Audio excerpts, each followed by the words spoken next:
Hey guys, thank you for joining us back here on the channel. It's been a little while, been super busy working on a lot of different projects. Today I've wanted to share with you my experience with the infamous cam phaser problem. So stay tuned because I have a lot of valuable information that I've learned to share with you.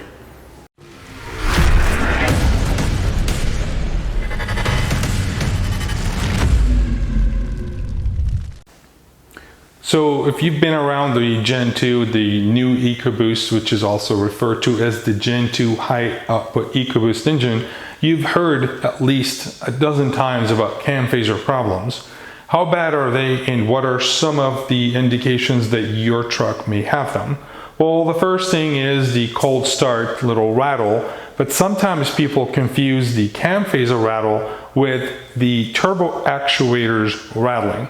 You're going to hear a rattle from the turbo actuators until they warm up, and it takes about 25 to maybe 30 seconds or so. Once they warm up, they stop rattling. That is totally normal. Don't be alarmed. No, you don't have to take it to the dealership and get it checked out. The only reason you hear them on this truck, because of the fender design, it's way open, it's way up there, and the turbos are literally mounted directly right there in front of you.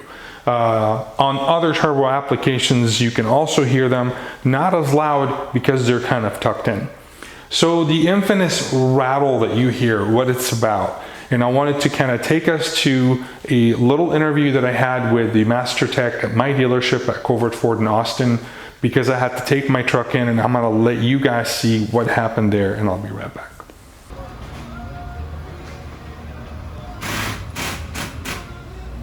This is inside the phaser itself? Yes. What usually goes out? It has this pin right here that creates a lock.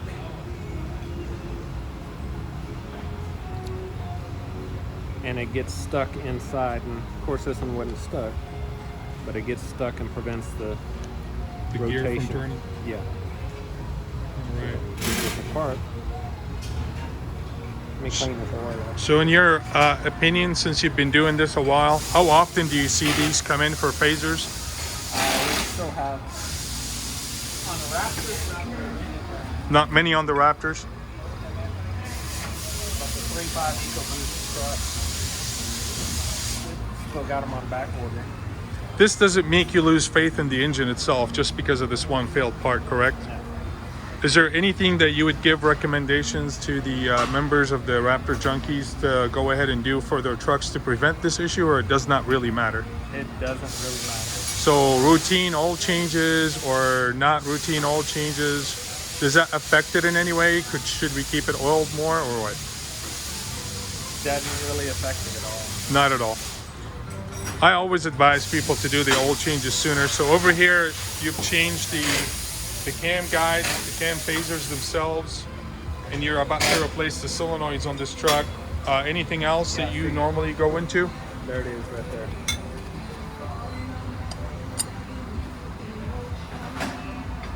That's it?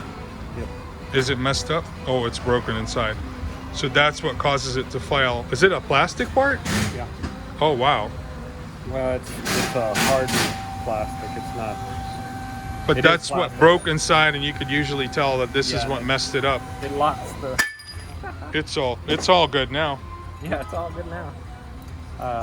You have these little veins that go in here, and they just prevent oil pressure From coming escaping. through. And then this piece that holds it together comes apart. to adjust the timing. This piece rotates inside this housing. Roger. Thing is how I dropped it. There we go. It rotates inside this housing. Like I said, I dropped it. It's probably got a ding in it. Yeah, it's all good. But I mean, now that you've actually been able to see it broken inside, it kind of gave you more of a confirmation that this was a bad phaser period, correct? Yeah.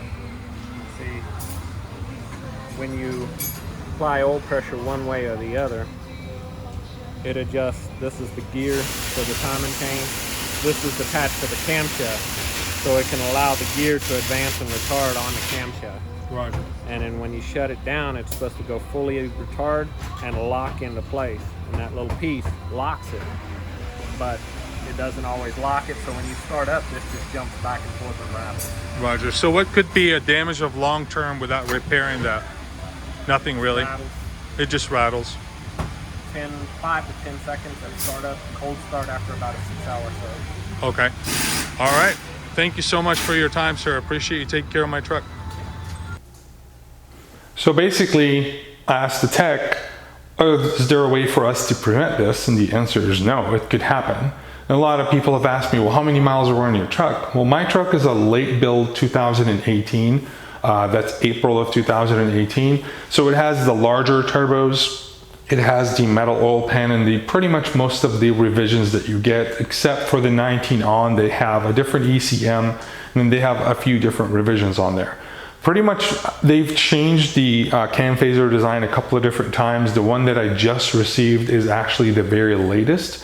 According to the tech, it's not really a big deal. So a lot of people have been going around forums, and I was one of the guys who actually believed it, that if you do have this cam phaser disease in your truck, that you're screwed, that your truck is done. In fact, you can continue on running without really any problems.